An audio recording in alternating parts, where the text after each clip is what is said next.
ही जी cream आहे ती माझ्या केकवरती पडलं असतं तर काय झालं असतं.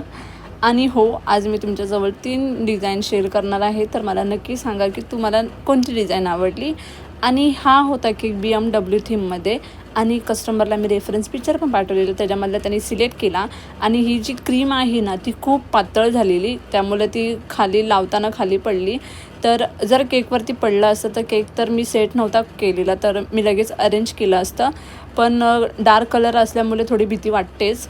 आणि त्यानंतर जसं त्यांनी सांगितलेलं तसंच मी प्रॉपर बनवून घेतलं आणि पूर्ण कटआउटचाच केक होता आणि त्याचा फायनल लुक तुम्ही बघू शकतात.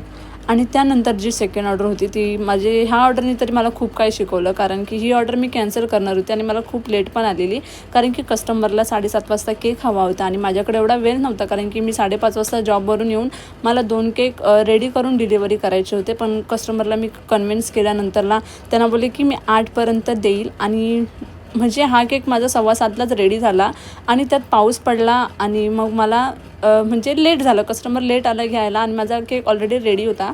नंतर असं फील झालं की बरं झालं मी ऑर्डर घेतला आणि कंप्लीट पण केली. आणि हा केक मी ऑलरेडी रेडी करून ठेवलेला, कारण की मला जॉबवरून येऊन लगेच डिलिव्हरी करायचा होता आणि खूप ट्रेंडिंगला चालू आहेत आणि कस्टमरला हीच डिझाईन आवडते आणि ते हेच सिलेक्ट करतात.